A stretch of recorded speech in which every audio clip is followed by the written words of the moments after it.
అందరికీ నమస్కారం అండి.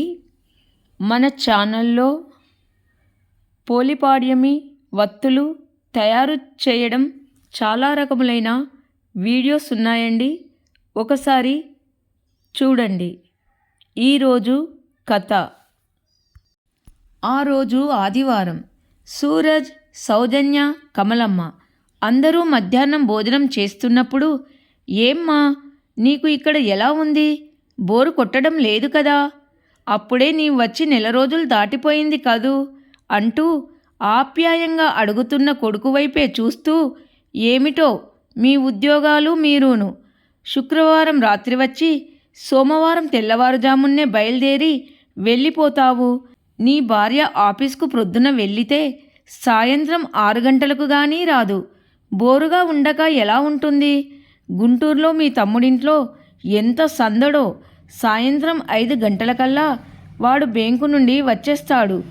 మీ మరదలు ఎప్పుడూ గిలకలా తిరుగుతూ ఏదో పని చేస్తుంటే సందడిగా ఉంటుంది. పైగా వాళ్ళ 3 ఏళ్ల పిల్లోడు రోహితు ముద్దు మాటలతో సమయం భలే గడిచిపోతుంది. సరేలే అమ్మా, నీ చిన్న కొడుకు వేణు అదృష్టవంతుడు. మాకు ఉన్న టెన్షన్స్ వాడికి లేవు. ఏం చేస్తాము చెప్పు? కష్టపడుతున్నాం, తప్పదు కదా.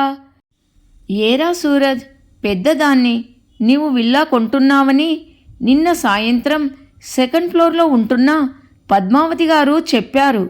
ఆవిడ అల్లుడు నీవు ఒకే ఆఫీస్లో పనిచేస్తారట కదా.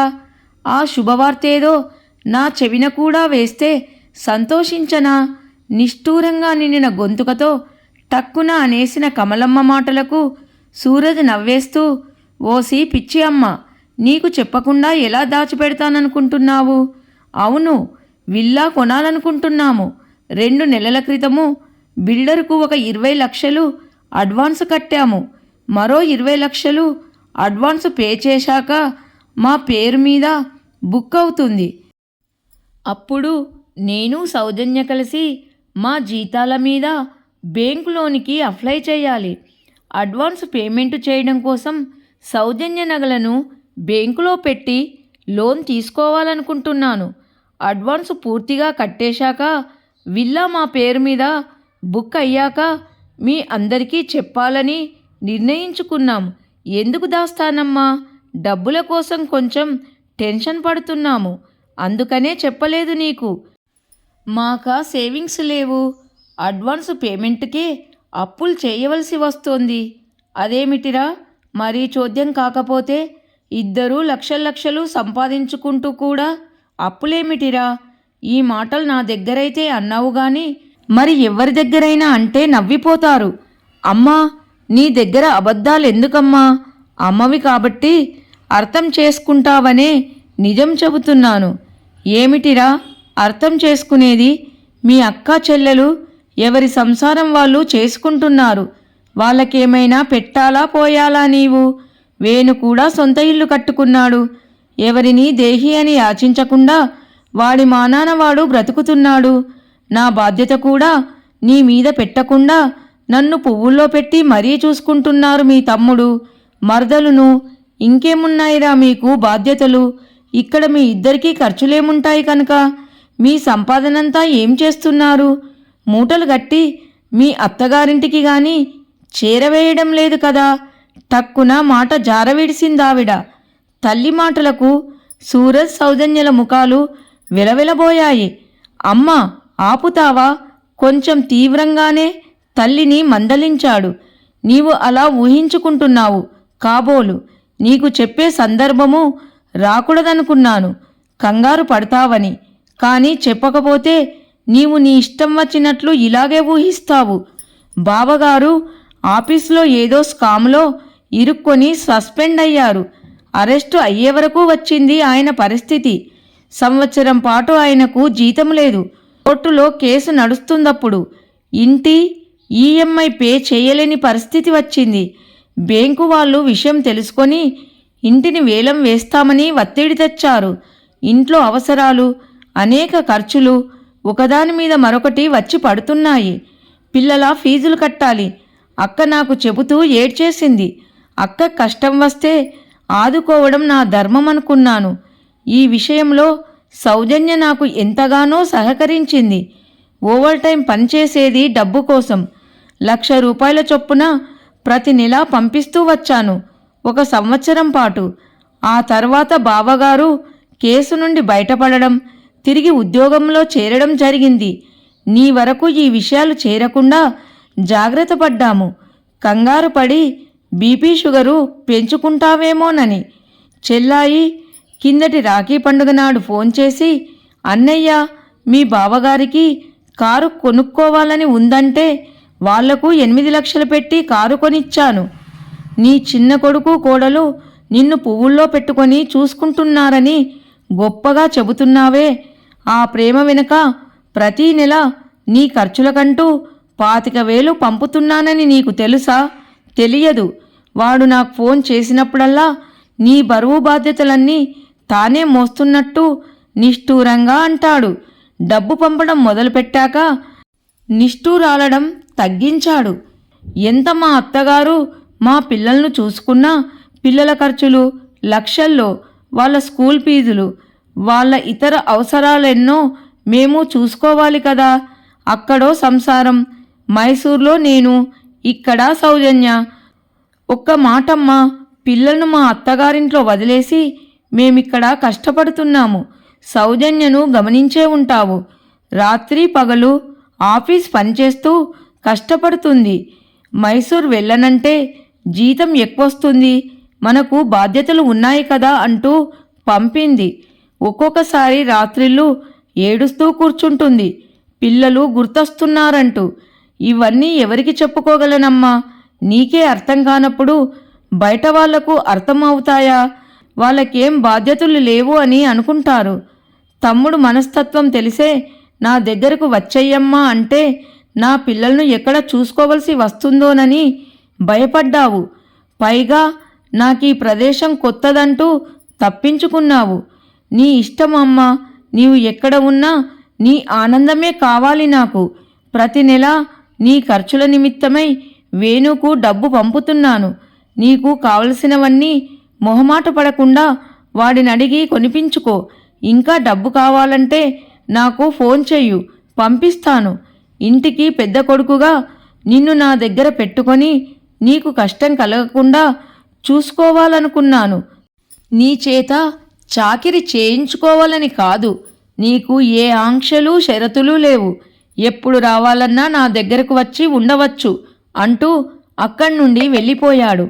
కమలమ్మ ముఖము సిగ్గుతో కుంచుకుపోయింది. ఆ రాత్రి ఆవిడకు నిద్ర కరువయ్యింది. సూరజ్ సౌజన్యలను ఎంత తప్పుగా అర్థం చేసుకుంది. తను తన చిన్న కొడుకు కోడల దగ్గర గుంటూరులో ఉంటుంది. 1 నెల రోజుల క్రితము తన పెద్ద కొడుకు దగ్గర ఉండాలని బెంగళూరు వచ్చింది. సూరజ్ మైసూర్లో ఒక సాఫ్ట్వేర్ సంస్థలో పనిచేస్తున్నాడు. 2 నెలల క్రితమే బెంగళూరులో పనిచేస్తున్న అతనికి కంపెనీ ప్రమోషన్తో పాటు శాలరీ హైక్ చేస్తూ మైసూర్ యూనిట్కి ట్రాన్స్ఫర్ చేసింది. 2 ఏళ్ళు అతను మైసూర్లోనే ఉండాలి. అతనికి మైసూర్ ఆఫీస్కు వెళ్ళాలని లేదు. ఎందుకంటే అతని భార్య సౌజన్య బెంగళూరులో ఒక ప్రసిద్ధి చెందిన కంపెనీలో సాఫ్ట్వేర్ ఇంజనీర్గా పనిచేస్తోంది. అతన్ని ప్రోత్సహించి ధైర్యం చెప్పి పంపించింది సౌజన్యే. అవకాశాలన్నవి ఒకేసారి తలుపు తడతాయని, వదులుకోవద్దని, నేను మేనేజ్ చేసుకుంటానని చెప్పి మరీ పంపించింది. ప్రతి వీకెండ్ వచ్చి వెళ్తున్నాడు అతను. సూరజ్ సౌజన్యలకు 6 సంవత్సరాల పాప, 4 ఏళ్ల కొడుకు. సౌజన్య తల్లిగారింట్లో హైదరాబాదులో పెరుగుతున్నారు. ఇద్దరికీ సాఫ్ట్వేర్ ఉద్యోగాల మూలాన ఇళ్లకు లేటుగా రావడం అవి ఉంటాయని పిల్లల్ని డే కేర్లోనూ ఆయాల సంరక్షణలోనూ పెట్టడం ఇష్టం లేక సౌజన్య అమ్మగారింట్లో పిల్లలను వదిలేశారు. సూరజ్కు తిరిగి బెంగళూరుకి పోస్టింగ్ ఇచ్చిన తర్వాత పిల్లలను తెచ్చుకుందామని వాళ్ళ ఆలోచన. సూరజ్కు తండ్రి లేడు. తల్లి కమలమ్మ చిన్న కొడుకు కోడల దగ్గర గుంటూరులో ఉంటుంది. చిన్న కొడుకు వేణు స్టేట్ బ్యాంకులో ఆఫీసర్గా పనిచేస్తున్నాడు. చిన్న కోడలు శైలజ జాబు చేయదు. సూరజక్క, మాధవి చెల్లెలు రాధిక పెళ్ళైపోయి హైదరాబాదులోనే ఉంటున్నారు. సూరజ్ తండ్రి ఆయన బ్రతికుండగానే పెద్ద కూతురు మాధవి పెళ్లి చేసేశాడు. చెల్లెలి పెళ్లి, తమ్ముడి చదువు బాధ్యత సూరజ్ మీద పడింది. పెద్ద కొడుకుగా బాధ్యతలను సక్రమంగా నిర్వర్తించిన తర్వాతే సూరజ్ పెళ్లి చేసుకొని బెంగళూరులో స్థిరపడ్డాడు. సూరజ్, సౌజన్య ఇద్దరూ ఒకరినొకరు ప్రేమించుకొని పెళ్లి చేసుకున్నారు. బెంగళూరులో ఇద్దరి ఆఫీసులు ఒకే క్యాంపస్లో ఉండడంతో సూరజ్ ఫ్రెండ్ ద్వారా పరిచయమైన సౌజన్య అంటే అతనికి ఇష్టం కలిగింది. కమలమ్మకి సౌజన్యను కోడలుగా చేసుకోవడానికి ఇష్టపడలేదు. ఆవిడకు కులగోత్రాల పట్టింపులు, చాదస్తాలు ఎక్కువ. సౌజన్యది మన కులం కాదని, మన పద్ధతులు వారివి కలవదంటూ చెప్పి చూసింది. కానీ సూరజ్ పట్టుబట్టి మరీ సౌజన్యను పెళ్లి చేసుకున్నాడు. సూరజ్ ఎన్నోసార్లు తల్లిని అడిగి చూశాడు.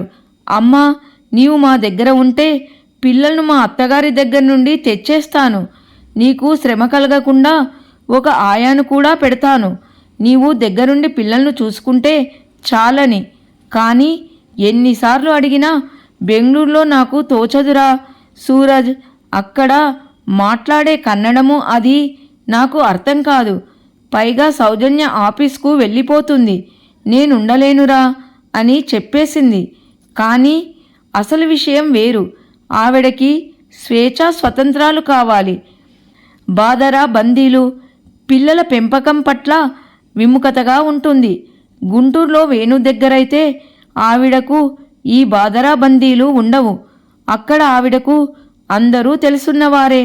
ఇరుగు పొరుగుతో ఊసులాటలు చెప్పుకోవచ్చు.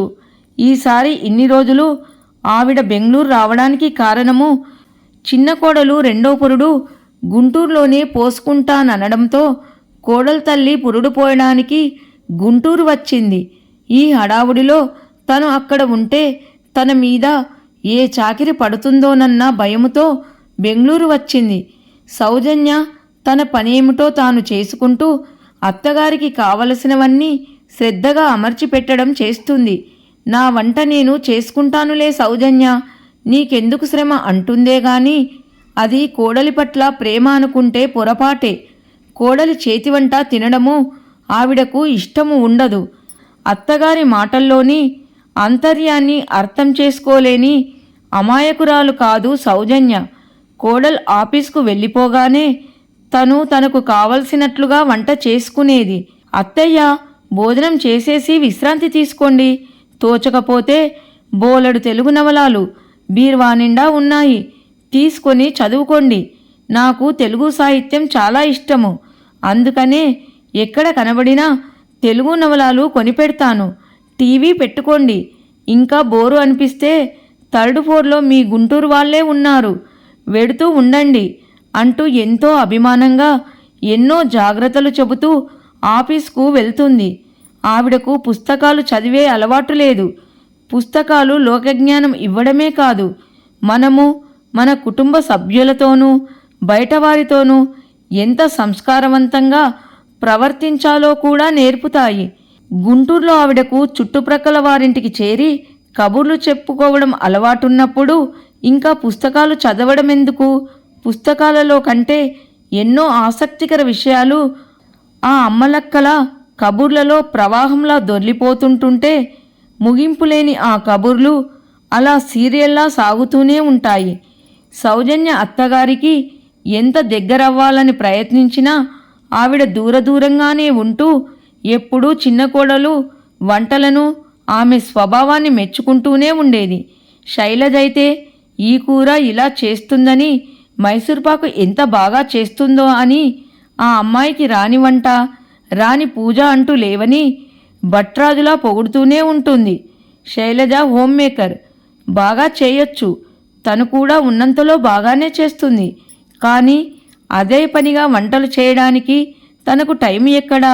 ఆఫీస్లో పని పూర్తి అవ్వకపోతే వీకెండ్ కూడా తను ఆఫీస్ పని ఇంట్లో చేసుకోక తప్పడం లేదు. సాయంత్రం ఆఫీస్ నుండి సౌజన్య ఇంటికి రావడమే తడవు. ఈవిడ కిందకు వెళ్ళిపోతుంది. కాంప్లెక్స్లో ఒక పక్కన పార్కు, అక్కడ సిమెంట్ బెంచులు ఉంటాయి. ఆడవాళ్ళందరూ అక్కడ చేరి కబుర్లు చెప్పుకుంటారు. అక్కడ తెలుగు కుటుంబాల వాళ్ళు కూడా ఉన్నారు. ఆ రోజు పద్మావతి అనే ఆవిడ కమలమ్మతో మాటలు కలుపుతూ, మీ అబ్బాయి సూరజు మా అల్లుడు ఇక్కడ బెంగళూరు ఆఫీసులో కలిసి కొంతకాలం పనిచేశారట అన్నట్లు మీ అబ్బాయి జేపీ నగర్లో విల్లా కొనబోతున్నట్లు అడ్వాన్స్ పే చేసినట్లు మా అల్లుడు ఈ మధ్య చెప్పాడు. ఎంతవరకు వచ్చిందేమిటి? 5-6 కోట్ల వరకు ఉంటుందట ధర. మీ కొత్త విల్లా ఎప్పుడు రెడీ అవుతుందంటూ ఆరాగా అడిగింది. అటువంటప్పుడు కమలమ్మకు విషయమేమీ తెలియనప్పుడు ఏదో విధంగా హుందాగా ఆ టాపిక్ను కవర్ చేయడం పోయి అటువంటి విషయాలు మనకు చెబుతారా పద్మావతి గారు? కొడుకు మనవాడైనా కోడలి దృష్టిలో మనము పరాయి వాళ్ళమేగా అంటూ, ఇదిగో ఇప్పుడు మీరు చెబితేనే నాకు తెలిసిందంటూ కొంచెం నిష్ఠూరంగా ముఖం మార్చుకుంటూ జవాబిస్తూ అక్కడి నుండి వచ్చేసింది. దాని పర్యవసానమే సూరజ్ను నిలదీసి అడగడం. ఇంతవరకు సూరజ్ తన అక్క చెల్లికి చేసిన సహాయం గురించి తనకు చెప్పలేదు. తన ఖర్చుల నిమిత్తమై వేణుకి ప్రతి నెల 25,000 పంపిస్తున్న విషయము తనకీ తెలియదు. వేణు తనతో ఈ విషయం గురించి మాట మాత్రం కూడా అననేలేదు. ఎంత స్వార్థపరుడు వేణు! సూరజ్ సౌజన్య ఎంత సంస్కారవంతులు! తన అక్కా చెల్లెళ్లకు తమ్ముడికి ఇంత చేసినా తన పెద్ద కొడుకు పెదవి దాటలేదు. సౌజన్యలో ఎంత సహనము! మరొకరైతే వారు చేసిన పనులను ఎంతో ఆర్భాటంగా బయట అందరికీ గొప్పగా చెప్పేసుకునేవారు. అక్కా చెల్లెళ్లకు తమ్ముడికి ఈ రోజుల్లో సహాయం ఎవరు చేస్తున్నారు? సూరజ్ సౌజన్య రాత్రి పగలు పనిచేస్తూ ఇలా కుటుంబానికి కూడా సహాయం చేస్తున్నారు. కిందటి సంక్రాంతి పండక్కి తనకు కుప్పడం చీర కొన్నానని చిన్న కోడలు శైలజ ఊరంతా డప్పు వేసి మరీ చెప్పింది. మా అత్తగారి బాధ్యత మాదే కదండి. ఆవిడను మేము బాగా చూసుకోకపోతే లోకం మమ్ములనే అంటుంది కదా. మేమే కదా ఆవిడ కేర్ టేకర్స్ మీ అంటూ అందరితోనూ అంటుంది. తను కూడా ఇన్నాళ్ళు ఆ అభిప్రాయంతోనే ఉంది. తనకి ఒక 10 రూపాయలు ఖర్చు పెట్టినా ఆ అమ్మాయి చేసే ఆర్భాటము అంతా ఇంత కాదు. కానీ వాళ్ళు తన మీద ఖర్చు పెట్టేదంతా సూరజ్ డబ్బే కదా. ఎంత విచిత్ర మనస్తత్వాలు అనుకుంటూ విస్తుబోయింది. మర్నాడు సోమవారము పొద్దున్నే మైసూరుకి బయలుదేరుతున్న కొడుకుతో, ఒరేయ్ సూరజ్, నేను ఇంకా మీ ఇంటి నుండి ఎక్కడకు వెళ్ళను. నా స్థానం ఇక్కడేనని నిర్ణయించుకున్నాను. నా చివరి శ్వాస వరకు మీతోనే ఉండిపోతానురా సూరజ్. నేను పొరపాటుగా అన్న మాటలను మీ మనసులో పెట్టుకోకండి. అమ్మా సౌజన్య, ఇన్నాళ్ళు నిన్ను తప్పుగా అర్థం చేసుకున్నాను. నా కళ్ళు తెరుచుకున్నాయి. చిన్నవాళ్ళైనా మీ ఇద్దరిలో ఎంత చక్కటి సంస్కారం. వెంటనే వెళ్ళి మీ పిల్లలను తీసుకువచ్చేయండి ఇక్కడకు. నేను చూసుకుంటాను నా మనవరాలిని మనవడిని అంటున్న తల్లివైపు సంభ్రమాశ్చర్యాలతో చూశాడు సూరజ్. నిజమేనా అమ్మా? మా పిల్లలు మా దగ్గర లేరనుకుంటూ ఎంత బెంగపడుతూ ఉంటాము. వచ్చే శుక్రవారము నేను వెళ్ళి పిల్లలను తెచ్చేసుకుంటాను. ఏమంటావు సౌజన్య అనగానే సౌజన్య ముఖంలో ఆనందం తొణికిసలాడింది. సౌజన్య ముఖంలో అత్తగారి పట్ల ఎనలేని గౌరవం తొణికిసలాడింది. కథ సమాప్తం. కథ పేరు మనసు మార్పు. నచ్చితే లైక్ చేయండి, షేర్ చేయండి, సబ్స్క్రైబ్ చేయండి. అందరికీ ధన్యవాదములు.